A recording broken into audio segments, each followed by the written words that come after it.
কৰিলা নিৰ্জান একপাত হৰে বালি সংকলিলা জিয় তোমাৰ প্ৰসাদে ৰাজা হৈলন্ত সুগ্ৰীব লংকাত পখিলা সাগৰত বান্ধি সেতু হ'ব দিলা ৰাৱণ সীতা হৰণৰ হেতু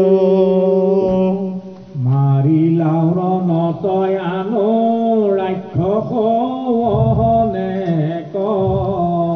ভক্ত বিভীষণক কৰিলাই অভিষেক অগ্নিত পৰীক্ষা কৰি আনিলাও সীতাক ব্ৰহ্মদেৱে স্তুতি বাণী বুলিলা তোমাক অম্বুৰিলা সীতা দশৰথৰ বচনে অযোধ্যাত আহিলা ভাৰ্যৰংগ মনে কৰিলা ৰাজ্য 10,000 বৎসৰ লগে স্বৰ্গে নীলা হবে অযোধ্যান ৰোহিণীত ভৈলা হলি ৰাময় অৱতাৰ অতি বিদৰ প্ৰাণ লৈলা মুচিৰ প্ৰহাৰে প্ৰলম্ব মুষ্টিক ৰুক্ম দন্ত বক্ৰ বীৰ হিলায়ে মাৰিলা ভাৰ হৰিলা ভূমিৰ শুদ্ধ অৱতাৰে বেদ পথ কৰি চন্ন বামানয় শাস্ত্ৰে মোহি আছে সৰ্বজন উনিচিন্তে চৰণ নাম নলৱে তোমাৰ সদায় প্ৰমত্ৰ লোক পাখণ্ড আচাৰ কলিৰ শেষত হৈবা কল্কি অৱতাৰ কাটি মাৰি মিলছ কৰিবা ভুন্দামাৰ অবাক বধিবা বৌধ গণজহত আছে কলিৰ শেষত সত্য ভবৰ তাইবা আছে কৃষ্ণ হৰি হৰি ৰাম হে কৃপালু গুৰুমূৰ্তি বা বান্ধৱ ভকত বিষ্ণু সমস্ত জগতগুৰু শ্ৰীমন্ত শংকৰদেৱ গুৰুজনাৰ দ্বাৰা প্ৰণীত কীৰ্তন ঘোষা শাস্ত্ৰভাগ গুৰুজনাৰ নিজৰেই নিৰ্গুণ মূৰ্তি বুলি গুৰুজনাই কৈছে। মাধৱ মহাপুৰুষৰ নিৰ্গুণ মূৰ্তি হ'ল নাম লোৱা।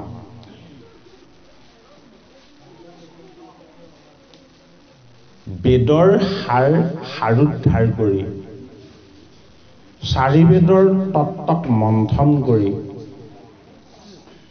গুৰু আৰু শিষ্য একত্ৰ হৈ এক ঈশ্বৰ তত্ত্ব হৈ চাৰি বেদক মন্থন কৰিলে কীৰ্তন দশম ঘোষা আৰু ৰত্নাৱলীৰ ওপৰত এই বেদৰ সাৰ তত্ত্ব স্বৰূপ ৰহস্য ভকতি নৱবিধা ভকতিৰ ভিতৰত শ্ৰেষ্ঠ হ'ল শ্ৰৱণ কীৰ্তন।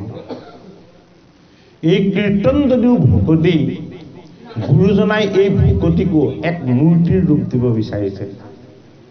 যিহেতু ৰহস্য ভকতি হ'ল নিৰ্গুণ ভকতি।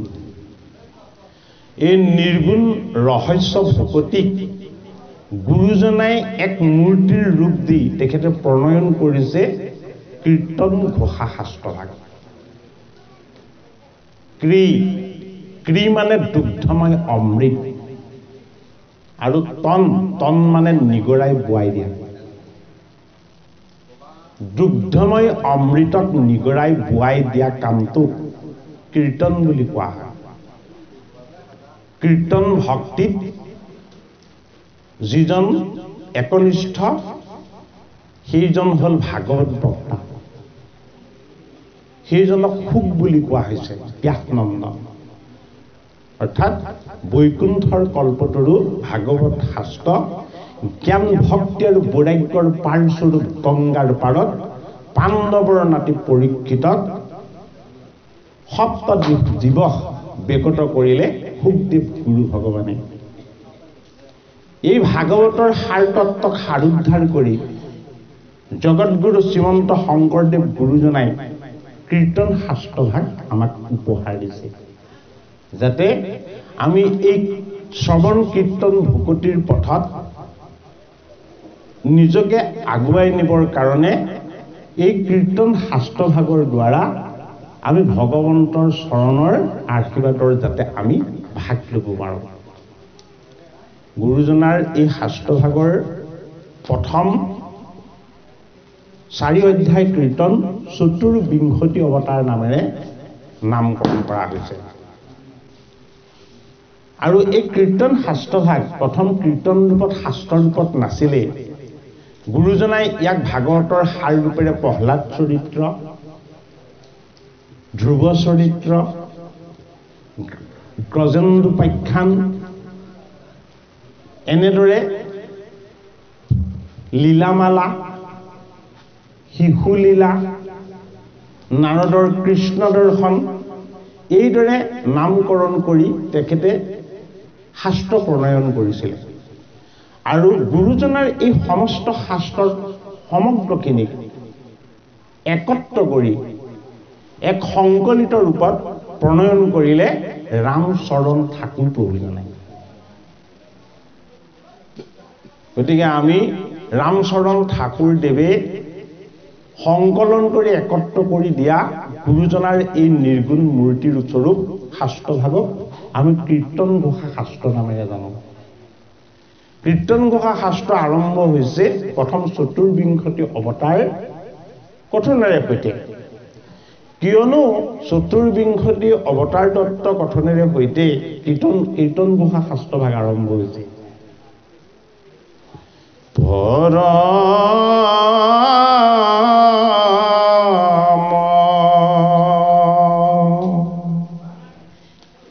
দুৰ্বোধ্য আত্মতত্ত্ব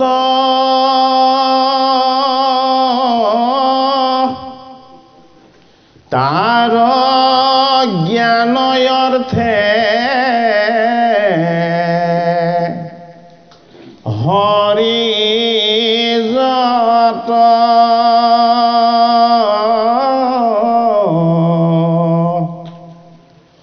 লীলায় বতাৰ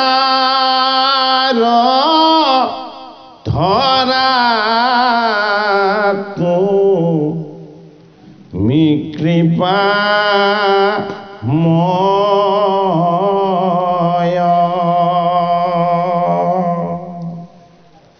তাহান চৰিত্ৰ সুদাসীনো তাতে ক্ৰিয়া কৰি দীন বন্ধু এ চাৰি পুৰুষাৰ্থ তৃণ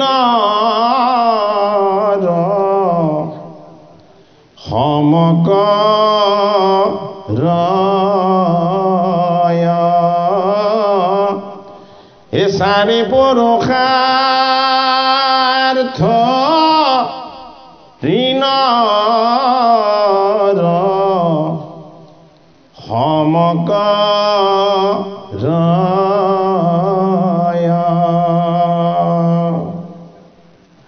বেদৰ জ্ঞান মাৰ্গ মূল তত্ত্বগত লক্ষ্য বা উদ্দেশ্য দেখুওৱা হৈছিলে আত্মজ্ঞান কেনেকৈ লাভ কৰিব পৰা যায়। আত্মজ্ঞান মানে হ'ল নিজক নিজে জানি পৰমাত্মাৰ তত্ত্বৰ লগত একত্ৰ হৈ যাব পৰাৰ যিটো জ্ঞান। এই জ্ঞান অত্যন্ত দুৰ্বোধ্য। ইয়াক সাধনা সিদ্ধি আৰু ভগৱন্তৰ কৃপা অবিহনে কোনেও ইয়াক আয়ত্ত কৰিব নোৱাৰে। সেইটো কাৰণে সেই বিদ্যাটোৰ নাম আছিলে ব্ৰহ্মবিদ্যা, ঈশ্বৰ বিদ্যা, পৰম তত্ত্বৰ পৰম বিদ্যা, অৰ্থাৎ আত্মাক আৰু পৰমাত্মাক জনাটো। পৰমাত্মাক জনাটো অত্যন্ত দুৰ্বোধ্য। ঋষিসকলে যুগ যুগ সাধনা কৰিও পৰমাত্মাৰ তত্ত্বক জানিব বা বুজিব পৰা নাছিলে। সেইটো কাৰণে মাধৱ মহাপুৰুষে নামঘোষাত ঘোষিছে পৰম দুৰ্বোধ্য আত্মতত্ত্ব তাৰ জ্ঞান অৰ্থে হৰিযত, লীলা অৱতাৰ ধৰা তুমি কৃপাময়। জগতৰ হৰিয়ে তেখেতৰ আমি বুজি নোপোৱা আত্মা আৰু পৰমাত্মাৰ পৰম তত্ত্ব আমাৰ বোধগম্য হ'বৰ কাৰণে, আমি জানিবৰ কাৰণে তেখেত যদিও নিৰ্গুণ নিৰাকাৰ, তেখেতৰ যদিও জন্ম আৰু মৃত্যু তিৰোৰহিত, যিজন অজ বুলি কৈছে জন্ম মৃত্যু তেখেতৰ নাই। আমি যাতে আত্মজ্ঞান লাভ কৰি ঈশ্বৰ জ্ঞানৰ যাতে আমি ভাগ লাভ কৰিব পাৰোঁ, সেইটো কাৰণে তেখেতে লীলা অৱতাৰবিলাক ধাৰণ কৰিছে। এই লীলা অৱতাৰ ধাৰণ কৰি তাতেই জগতৰ হৰি আনন্দ প্ৰকাশ কৰিছে। কি কৰিছে? ক্ৰিয়া কৰিছে। ক্ৰিয়া মানে খেল, ক্ৰিয়া মানে আনন্দ। এই আনন্দৰ মাজত বেদৰ শাস্ত্ৰৰ মূল লক্ষ্য আছিলে চতুৰ্বৰ্গ সাধন কৰা, ধৰ্ম অৰ্থ কাম মুখ্য। মুখ্যতেই জ্ঞান মাৰ্গ শেষ হৈছে। কিন্তু জগতৰ হৰিৰ এই লীলাৱতৰ তত্ত্ব কথনে মুখ্যকো তৃণসম কৰি দেখুৱাইছে। ধৰ্ম অৰ্থ কাম আৰু মুখ্য ইয়াত তৃণসম, ইয়াত এনেই সাধাৰণ বস্তু বুলি দেখুওৱা হৈছে। আটাইতকৈ শ্ৰেষ্ঠ বস্তু কি? আটাইতকৈ শ্ৰেষ্ঠ বস্তু হ'ল হৰিৰ চৰণত একান্ত ভক্তি।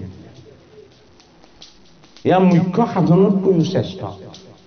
হৰিৰ চৰণত যাতে আমাৰ একান্ত ভকতি হয়, তাৰ কাৰণে জগতৰ হৰিয়ে জন্ম মৃত্যু নোহোৱা ঈশ্বৰজনেও এই জগতত আহি জন্ম লৈ লীলা কৰি আমাৰ তেখেতৰ আশীৰ্বাদৰ ভাগ আমাক দান কৰিব বিচাৰিছে।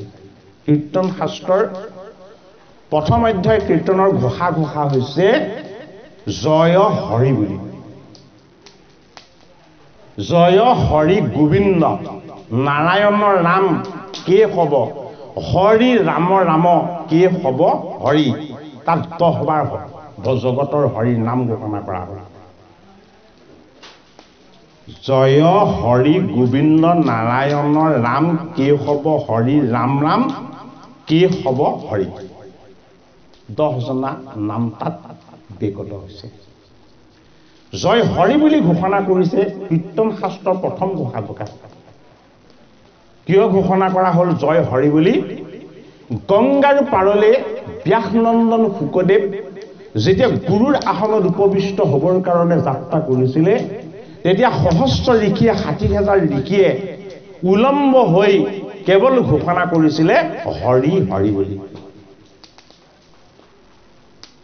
যিটো কীৰ্তন শাস্ত্ৰ ভাগৰ মূল তত্ত্ব হ'ল শ্ৰীমদ ভাগৱত। শ্ৰীমদ ভাগৱতৰ মূল তত্ত্বটোকে প্ৰথম ঘোষা জোকালে অনা হৈছে কি? জয় হৰি বুলি। হৰি বুলি ঘোষণা কৰিবলৈ হ'লে হৰিৰ নিৰ্গুণ ভকতিৰ তত্ত্বক আমি অনুভৱ কৰিব লাগিব। নিৰ্গুণ ভকতিৰ তত্ত্ব আমাক কোনে দিব? গোবিন্দ। গোবিন্দ মানে হ'ল গুৰু।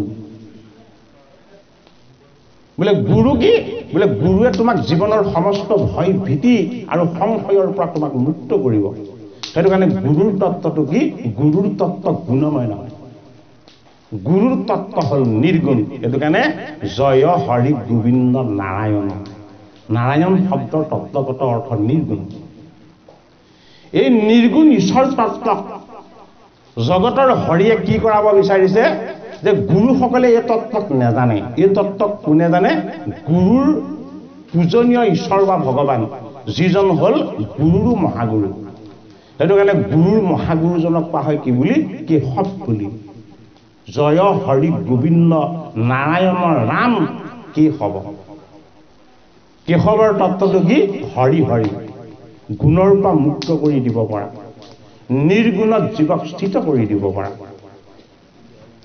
কেশৱ হৰি নাম নাম কেশৱ হৰি অৰ্থাৎ এই নিৰ্গুণৰ ঈশ্বৰ তত্ত্বৰ ভকতিৰ ৰহস্যই তোমাৰ গুণময় বৃত্তিবিলাকৰ পৰা তোমাক মুক্ত কৰি কেশৱ স্বৰূপ ঈশ্বৰ কৃষ্ণৰ পৰম চৰণৰ ফালে তোমাক ধাৱমান কৰাব ইহ পদে ভৈল পহমা বিষ্ণু মহেশ্বৰ পদে নাৰায়ণে তিনিকো আশ্ৰয় চান্দি এহি হেতু কেশৱ বোলে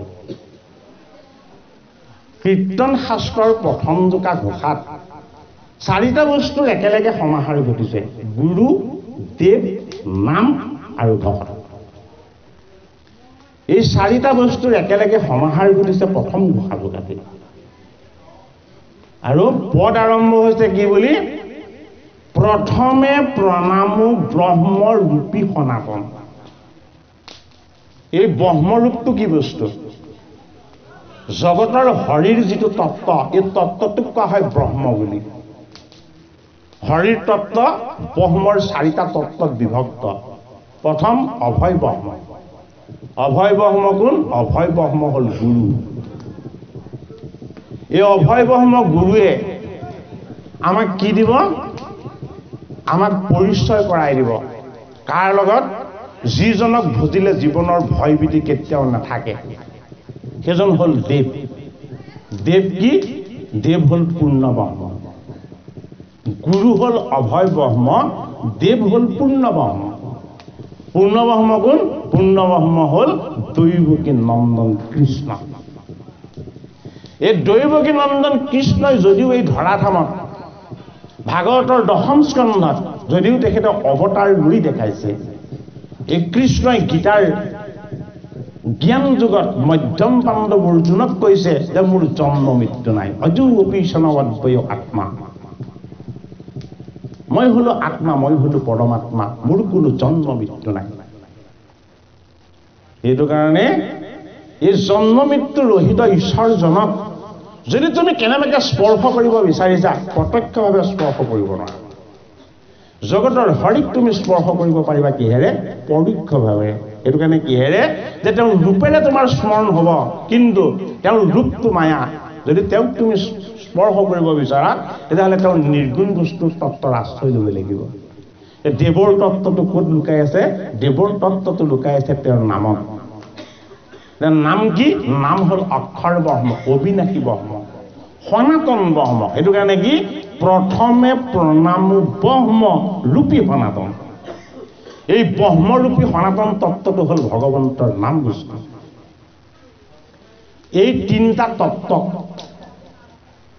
যি গুৰুৰ কৃপাত জানি বুজি একান্ত চিত্তে হৰিভকতিত লাগিছে সেইজন কি সেইজন হ'ল শুদ্ধ ব্ৰহ্ম শুদ্ধ ব্ৰহ্ম কোন শুদ্ধ ব্ৰহ্ম হ'ল ভকত ভগৱন্তৰ ভকত হ'ল শুদ্ধ ব্ৰহ্ম এইটো কাৰণে গুৰু দেৱ নাম আৰু ভকত এই গোটেই কেইটা বস্তুক একেলগে কি বুলি কোৱা হয় পৰম ব্ৰহ্মৰ তত্ত্বৰ লগত একত্ৰ হৈ থকা পৰম ব্ৰহ্মৰ সনাতন সত্যৰূপ এইটো কাৰণে প্ৰথমে প্ৰণামো ব্ৰহ্ম ৰূপী সনাতন এই প্ৰথমে প্ৰণামো ব্ৰহ্ম ৰূপী সনাতন এই পথ শাৰীতেই গুৰু দেৱ নাম ভকত চাৰি বস্তুৰ সেৱা আৰু উপাসনা ইয়াতেই একত্ৰ হৈ আছে এইটো কাৰণে কীৰ্তন ক্ৰী মানে দুগ্ধময় অমৃত তন মানে নিগৰাই পোৱাই দিয়া জগতৰ হৰিৰ ৰহস্য ভকতিটো তত্ত্বক গুৰুজনাই নিগৰাই বুৱাই এই জগতখনক শুদ্ধ কৰিব বিচাৰিছে আৰু পবিত্ৰ কৰিব বিচাৰিছে। মৎস্যৰূপে অৱতাৰ ভৈলা প্ৰথমত জগতৰ হৰিৰ প্ৰথম অৱতাৰটো মৎস্য বুলি কোৱা হৈছে। মাধৱ মহাপুৰুষে নামঘোষাৰ তৃতীয় জোকা ঘোষাত নমস্কাৰ শীৰ্ষ ৰাখিছে আৰু তাত তেখেতে ঘোষা ঘোষিছে কি বুলি? মৎস্যগুৰ মনৰ সিংহ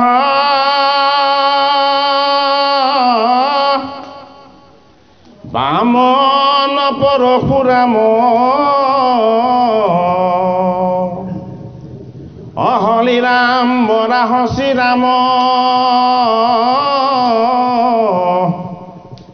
এ বুদ্ধ কলকি নামে দশ আকৃতি ধৰিছা কৃষ্ণ তজু পাৱে কৰোঁ প্ৰণাম।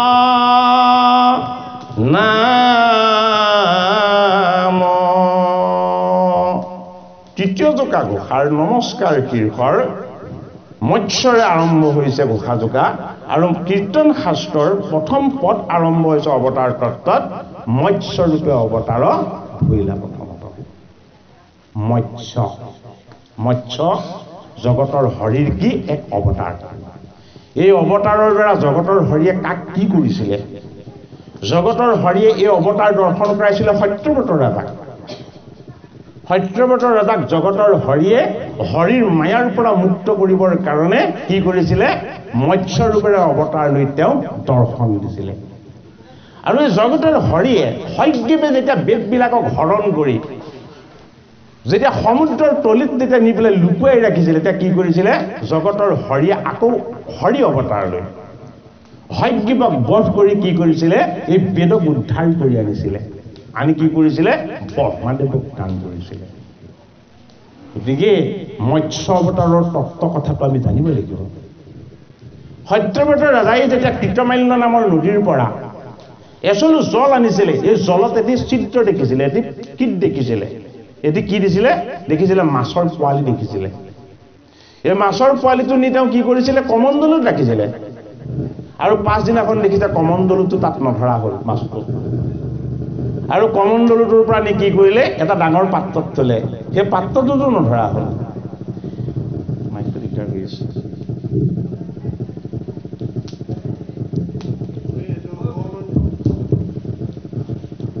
এই পাত্ৰটোত যেতিয়া নধৰা হ'ল মাছটো, পাত্ৰটোত নধৰা হোৱাৰ পাছত কি কৰিলে? এটা জলাশয়ত থোৱা হ'ল। জলাশয়ত থলে জলাশয়তো নধৰা হ'ল। তাৰপাছত কি কৰা হ'ল? তাক সমুদ্ৰত দি থোৱা হ'ল। আৰু সত্যব্ৰত ৰাজাই দেখি আচৰিত হৈ গ'ল যে সমুদ্ৰতো এই মাছটো নধৰা হৈ গ'ল। তেতিয়া সত্যব্ৰত ৰাজাই এই মৎস্যৰূপী ঈশ্বৰক স্তুতি কৰিলে। আৰু হৰিয়ে তেতিয়া তেওঁক ক'লে যে মোৰ মায়াৰ পৰা তোমাক মুক্ত কৰিবৰ কাৰণেই মই মৎস্য ৰূপটো ধাৰণ কৰিছিলোঁ। আচলতে সেই মাছ পোৱালিটো কোন আছিলে? সেই মাছ পোৱালিটো সত্যব্ৰত ৰজা নিজে আছিলে, বেলেগ কোনো নাছিলে। যিহেতু পৰম দুৰ্বোধ্য আত্মতত্ত্ববিলাকক ইমান সহজে কাকো জানিবলৈ, বুজিবলৈ আৰু শিকিবলৈ দিয়া নহয়। আত্মাৰ তত্ত্বক যদি কেনেবাকৈ কোনোবাই প্ৰত্যক্ষভাৱে পাই যায় তেতিয়াহ'লে সি পৰমাত্মাক স্পৰ্শ কৰি দিব পাৰিব। এইটো কাৰণে কথাখিনি এটা কাহিনীৰ ৰূপকৰ মাজত আমাক দিয়া হৈছে, হয়নে? এই জলত দেখা পোৱা ছিদ্ৰটো হ'ল জীৱ। এই জীৱৰূপেৰে মৎস্য নধৰা হ'ল ক'ত? কমণ্ডলত, মাতৃৰ গৰ্ভত। যেতিয়া কমণ্ডলত নধৰা হ'ল, এটা ডাঙৰ পাত্ৰত পোৱা হ'ল মাতৃৰ কোলাত। মাতৃৰ কোলাত যেতিয়া সি লালিত পালিত হ'ল, তাক এটা জলাশয়ৰ প্ৰয়োজন হ'ল। তাৰ কি হ'ল? তাৰ কৈশোৰ কাল আৰম্ভ হ'ল। পিতৃ মাতৃৰ লগত নুশুৱে, পিতৃ মাতৃৰ লগত নাথাকে, লাজ কৰে। আৰু সি কি কৰে? সি নিজৰ মনৰ মাজত বসন্ত আৰম্ভ কৰিবলৈ লৈছে আৰু নিজেই নিজৰ ভাৱত বিভুল হৈ থাকিব বিচাৰে। আৰু তাৰ পাছত কি হ'ল? সমুদ্ৰত নি থোৱা হ'ল। সমুদ্ৰ হ'ল সংসাৰ। যেতিয়া তেওঁক বিবাহ কৰাই দিয়া হ'ল, তেওঁ অকলশৰীয়া আছিলে। তেওঁ পুত্ৰ ভাৰ্য আৰু পৰিবাৰৰে সৈতে মিলিত হৈ তেওঁ এক হৈ এটি পৰিয়াল হৈ গ'ল। এইটো কি? এইটো হ'ল সমুদ্ৰ, জীৱ সমুদ্ৰ। জগতৰ হৰিয়ে সত্যব্ৰত তাক বুজালে যে মোৰ নিৰ্গুণ নিৰাকাৰ ঈশ্বৰক তুমি এই জগতত য'ত চাব বিচাৰা প্ৰত্যেকতে দেখা পাবা, কিন্তু দেহ তত্ত্বত চালে নেদেখিবা। কি তত্ত্বত চাব লাগিব? আত্মতত্ত্বত চাব লাগিব। এই জগতৰ প্ৰতিটো জীৱৰ, প্ৰতিটো পানীৰ, প্ৰতিটো কীটৰ, প্ৰতিটো কণাৰ ময়েই হ'ল পৰমাত্মা, পৰম তত্ত্ব।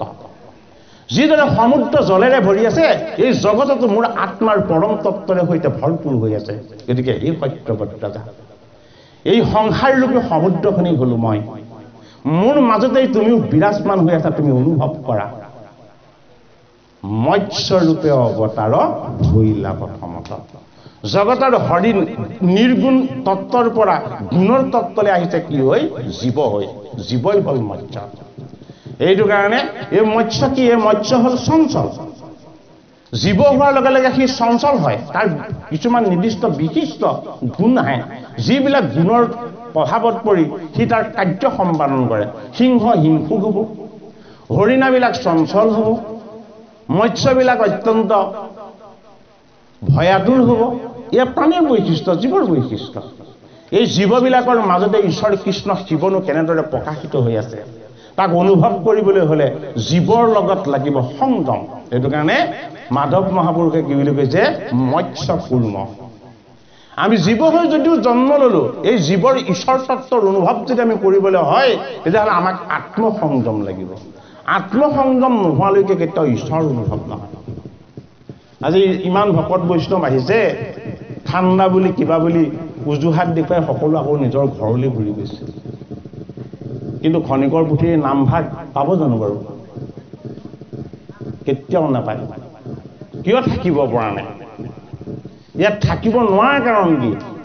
মৎস্যৰূপেৰে জীৱৰ তত্ত্বত তেখেতলোক আছে, কিন্তু কুৰ্মৰূপী সংযম তত্ত্বৰ পৰা তেখেতলোক বঞ্চিত হৈছে। যাৰ আত্মসংযম আছে, যাৰ ঈশ্বৰীয় অনুভৱ আছে, সিহে এই ৰহস্যময় ভকতিৰ ভাগ পাব। সেইটো কাৰণে কুৰ্ম মানে হ'ল আত্মসংযম। কিয় কুৰ্ম মানে আত্মসংযম? কুৰ্ম অৱতাৰ ধাৰণ কৰিছিলে জগতৰ হৰিয়ে ক্ষীৰোদধিৰ পাৰত।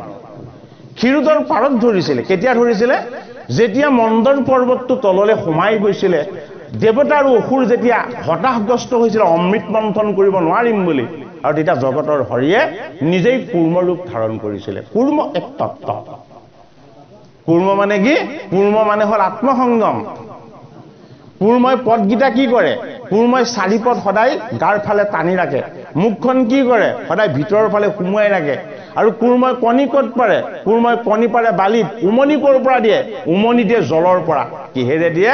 অমৃত দৃষ্টিৰে দিয়ে। এই জীৱৰ লগত ঈশ্বৰীয় অমৃত দৃষ্টি জগতৰ হৰিয়ে দি পঠিয়াইছে। এই জীৱৰ লগত থকা ঈশ্বৰীয় অমৃত দৃষ্টিৰ যদি আমি ভাগ পাবলৈ হয়, তেতিয়াহ'লে আমাৰ লগত আত্মসংযম লাগিব। আত্মসংযম নোহোৱালৈকে অমৃতৰ ভাগ কেতিয়াও কোনেও পাব নোৱাৰে। সেইটো কাৰণে মৎস্য কুৰ্ম। আত্মসংযমীজনৰ কি হয়? আত্মসংযমীজনৰ ভয় দূৰ হয়। ভয় দূৰ হ'লে কি হয়? অভয় হয়। অভয়টো কিহৰ তত্ত্ব? অভয়টো হ'ল সিংহমন্ত তত্ত্ব, সাহসী তত্ত্ব। মৎস্য কুৰ্ম নৰসিংহ, হয়নে? এই নৰসিংহ স্বৰূপ অভয় ব্ৰহ্মৰ ঈশ্বৰ তত্ত্বৰ যদি কেনেবাকে স্পৰ্শ পায়, তেতিয়াহ'লে কি হ'ব? বামন। বামন কি? বামন ভিক্ষু। অদিতিৰ পুত্ৰ যদিও জগতৰ ঈশ্বৰ, বলিৰ গৃহলৈ কিবা এটা ল'বলৈ যোৱা নাই, কিবা এটা দিবলৈ যোৱা নাই, বলিৰ ওচৰত ভিক্ষা বিচাৰি গৈছে। গতিকে আমি জগতলৈ কিয় আহিছিলোঁ? এই জগতলৈ আহিছিলোঁ আমি জগতখনৰ বাবে কিবা এটা দিবৰ কাৰণে। এই জগতলৈ আহিছোঁ জগতৰ হিত কুশল আৰু মংগল সাধন কৰিবৰ কাৰণে, হয়নে?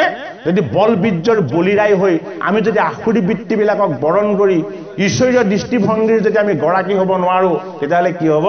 আমি এনেই অহা হ'ব। এইটো কাৰণে বামন মানে কি? বামন মানে কায় বাক্য আৰু মনক শুদ্ধ কৰি ল'ব পৰাৰ ব্যৱস্থা। এইটো কাৰণে তিনিপদ দান দিব লাগিব। আমাৰ লগত জগতৰ হৰিয়ে তিনিপদ দি পঠিয়াইছে। কি তিনিপদ? কায় বাক্য আৰু মন। এইটো কাৰণে কায়টো কি? কায়টো পৃথিৱী পঞ্চভূতৰ। এইটো কাৰণে বলিয়ে দান দিব লাগিব কি? প্ৰথম পৃথিৱীৰ তত্ত্ব। এই পৃথিৱীৰ তত্ত্বটো ধাৰণ কৰে কি? আত্মাই। আত্মাৰ তত্ত্ব ক'ত আছে? আত্মাৰ তত্ত্ব আছে বাক্যত। সেইটো কাৰণে বলিয়ে দান দিব লাগিব বাক্য, হয়নে? এই বাক্যৰ শক্তি আৰু সামৰ্থ্য কোনে নিয়ন্ত্ৰণ কৰে?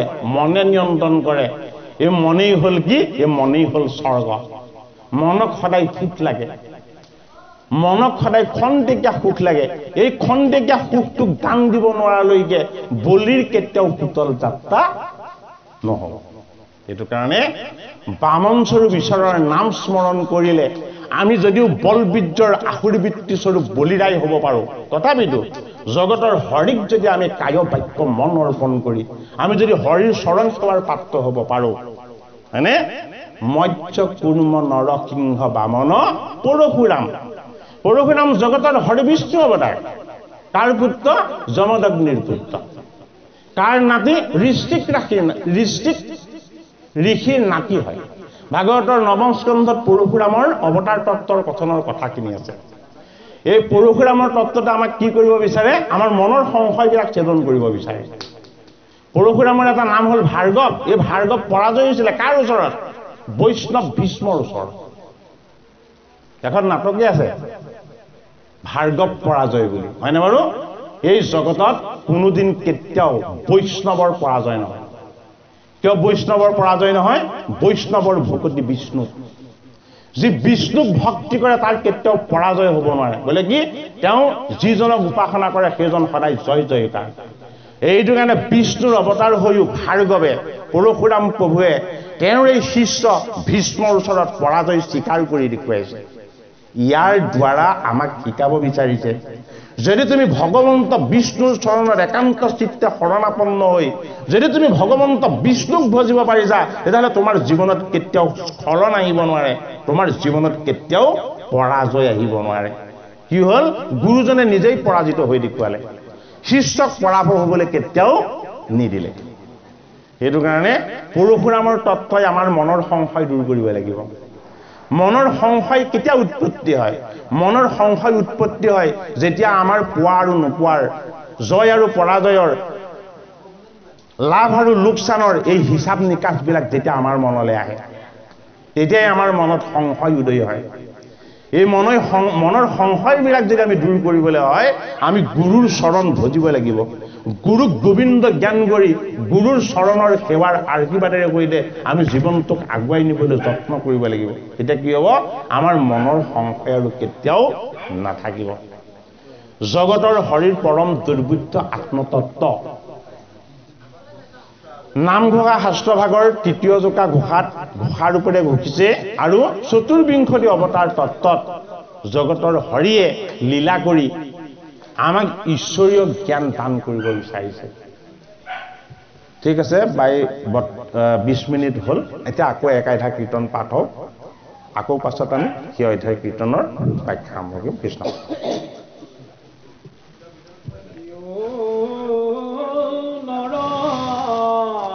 গোবিন্দ গোবিন্দ গোবিন্দ রাম ও নর হরি গোবিন্দ গোবিন্দ গোবিন্দ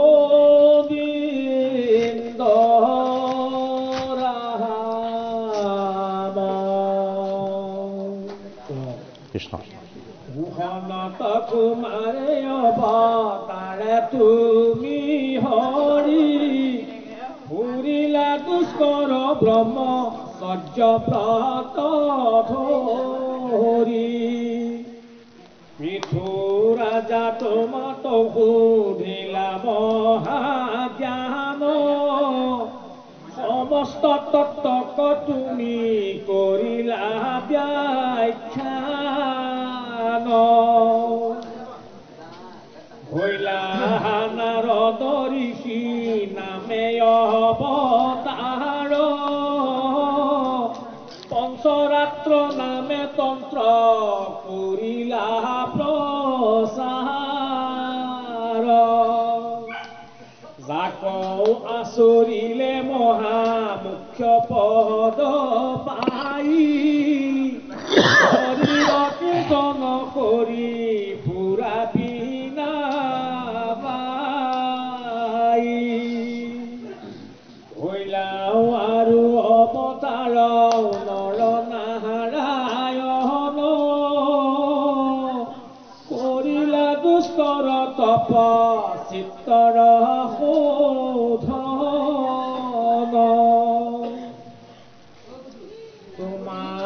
মোহিতে কাম দেব আইলা সাজি তৰ্পচুৰ কলিয়াও লতি গহিলা লাজি কপিল স্বৰূপে আৰু ভৈলাই অৱতাৰ লুপ্ত ভৈল জ্ঞান তাক কৰিলা প্ৰচাৰ তোমাৰ প্ৰসাদে যুগ জানি দেৱহূতি তোমাৰ চৰণ চিন্তি লোভিলা মুকুতি দত্তাত্ৰেয় নামে ভৈলা অতি ৰহতনয় উচিলন্ত যুগ যদু অলৰ্ক হৈ হয়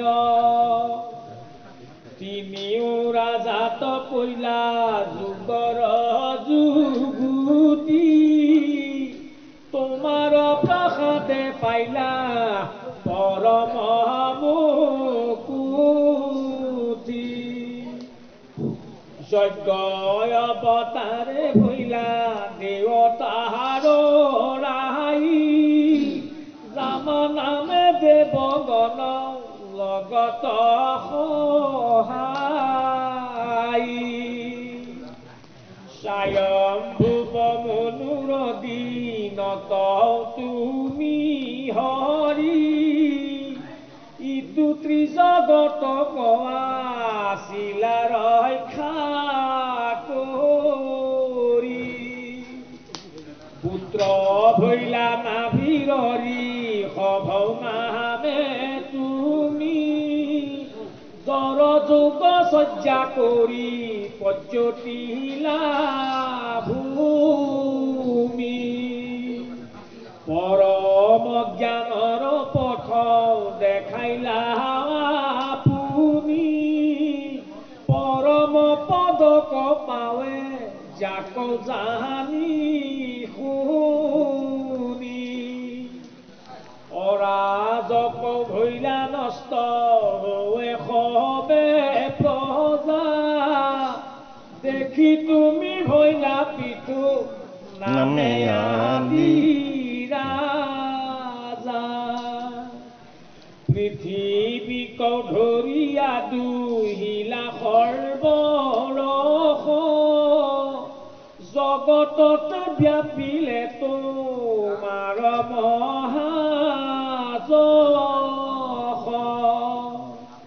সাগৰ মঠতে অৰ্মিতৰ ঘট ধৰি ধনন্তৰী নামে অৱতাৰ ভৈলা হৰি যত বৈদ্য শাস্ত্ৰ স্বয়ং কৰিলা প্ৰকাশ যাহাক জানিলে হয় ব্যাধিৰ বিনাশ ধৰিলা সংসাৰ মোহিনী নাৰী বেশ দুষ্ট দৈত্য গণক মোহিলা হৃষিকেশ ভকত দেহক প্ৰাণ কৰাইলা অৰ্পিত তোমাৰ প্ৰসাদে ইন্দ্ৰ ভৈলা কীৰ্ত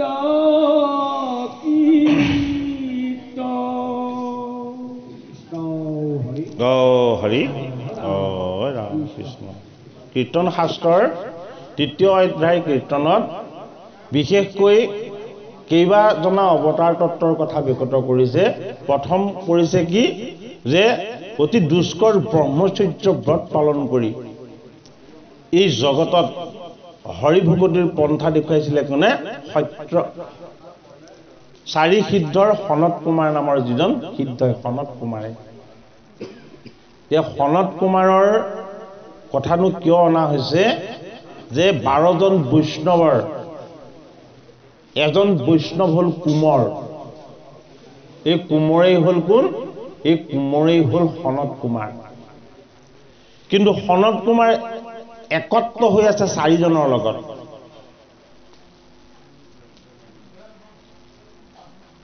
এই 4 জন সিদ্ধক একেলগে কুমৰ বুলি কোৱা হয় আৰু এই 4 জন সিদ্ধৰ জ্যেষ্ঠ প্ৰতিনিধিজনে হ'ল কোন? সনত কুমাৰ।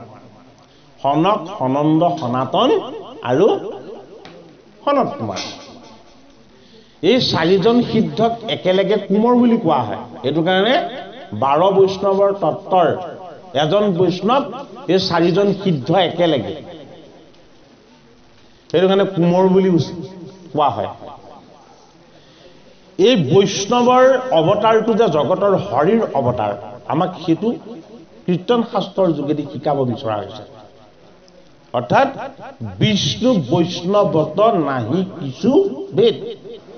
আমি বৈষ্ণৱৰ চৰণত ভকতি নকৰিলে বিষ্ণুৰ ভকতি নহয়। এইটো কাৰণে সনত কুমাৰে কি কৰিছিলে? অতি দুষ্কৰ ব্ৰহ্মচৰ্য ব্ৰত পালন কৰি দেখাইছিলে। এতিয়া ব্ৰহ্মচৰ্য ব্ৰত মানে বিয়া বাৰু নকৰাকে থকাটো নেকি? আকৌ সেইটো নহয়। বিবাহ নকৰাকে থকাটো ব্ৰহ্মচৰ্য নহয়। ব্ৰহ্মচৰ্য মানে আশ্চৰ্য স্বৰূপ আচৰণ। ব্ৰহ্ম মানে হ'ল পৰম ব্ৰহ্ম। পৰম ব্ৰহ্মৰ আচাৰ্যৰূপী আচৰণক যিজনে জীৱনত কেতিয়াও ভংগ নকৰিলে, সেই ব্ৰতক কোৱা হয় কি বুলি? ব্ৰহ্মচৰ্য বুলি। সেইটো কাৰণে বিবাহ কৰালেও ব্ৰহ্মচাৰী হ'ব পাৰে। কেনেকে পাৰে? জগতগুৰু শ্ৰীমন্ত শংকৰদেৱ গুৰুজনা 2 বাৰ বিবাহ পাশত যদিও তেখেত আবদ্ধ হৈছে, অথচ তেখেত ব্ৰহ্মচাৰী। গতিকে পৰম ব্ৰহ্মৰ পৰম তত্ত্বক নিয়ম নীতি নিষ্ঠা আৰু সংস্কাৰেৰে সৈতে আশ্চৰ্যৰূপী আচৰণ জীৱনত যি কৰিব পাৰে, এজন সনত কুমাৰ। সেইটো কাৰণে সনত কুমাৰক ঈশ্বৰ তত্ত্বৰ জ্ঞান দান কৰিছিলে সনত কুমাৰে। কাক? দেৱঋষি নাৰদক। দেৱঋষি নাৰদে ভাগৱত শাস্ত্ৰৰ ভকতিৰ তত্ত্ব যদিও তেওঁ পিতৃ ব্ৰহ্মাদেৱৰ পৰা লৈছিলে, ঈশ্বৰীয় ঈশ্বৰ তত্ত্ব আত্মতত্ত্বৰ জ্ঞান লৈছিলে কাৰ পৰা? সনত কুমাৰৰ পৰা। সৃষ্টিকৰ্তা ব্ৰহ্মাৰ ওচৰলৈ আহি 4 সিদ্ধ এটি প্ৰশ্ন কৰিলে ব্ৰহ্মাদেৱক। ব্ৰহ্মাদেৱক প্ৰশ্ন কি কৰিছিলে? যে হে আমাৰ পিতৃ, আপুনি কওকচোন পৰম ব্ৰহ্মনো কোন? পৰম ব্ৰহ্মৰ পৰম তত্ত্বনো কি? পৰম ব্ৰহ্মৰ সনাতন সত্য কি? পৰম ব্ৰহ্মৰ স্বৰূপ কি? পৰম ব্ৰহ্মৰ উপলব্ধি আমাৰ কেনেদৰে হ'ব? এতিয়া কি হ'ল? সৃষ্টিকৰ্তা ব্ৰহ্মা মৌন হৈ ৰৈ দিলে। সৃষ্টিকৰ্তা ব্ৰহ্মাই তপময় সাধনা কৰি ভাবিবলৈ ল'লে যে মোৰ এই মানৱ পুত্ৰৰ এই প্ৰশ্নৰ উত্তৰ মই এতিয়া কেনেকে দিওঁ? প্ৰশ্নটো কোনে সুধিছিলে? সনত কুমাৰে সুধিছিলে। এইটো কাৰণে সনত কুমাৰৰ অৱতাৰ তত্ত্বটোৰ কথা তৃতীয় জোকা কীৰ্তনত আমাক ইমান গভীৰকে দিব বিচৰা হৈছে। তেতিয়া কি হ'ল? সৃষ্টিকৰ্তা ব্ৰহ্মাই হাহাকাৰ কৰিলে যে মই মোৰ এই পুত্ৰৰ প্ৰশ্নৰ উত্তৰ মই এতিয়া কেনেকে দিম? জগতৰ হৰিক একান্ত চিত্তে ধ্যান কৰিলে। জগতৰ হৰি কি? জগতৰ হৰি হ'ল পৰম হংস। জগতৰ হৰি এই পৰম হংস পৰম তত্ত্বৰ পৰা সৃষ্টিকৰ্তা ব্ৰহ্মা আৰু 4 সিদ্ধৰ আগত কি হ'ল?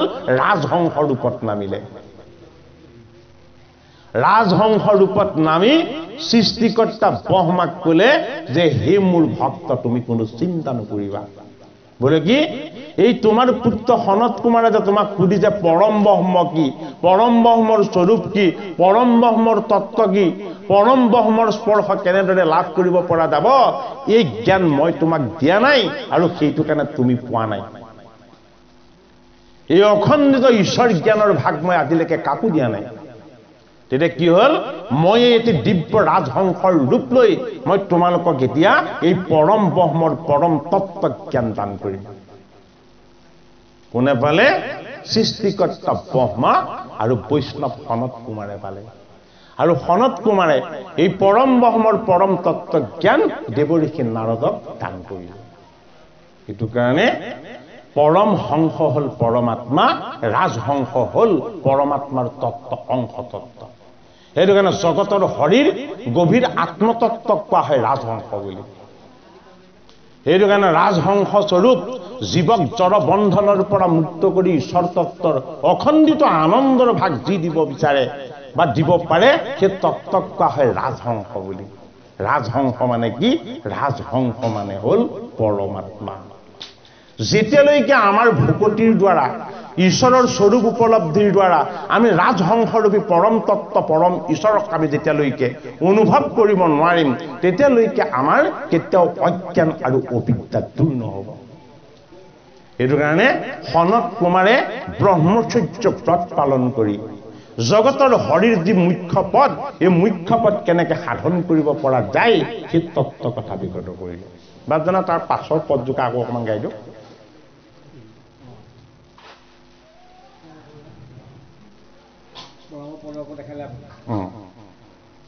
এনেই অকণমান সেই কবিতাৰ দৰে গাইলে হ'ব।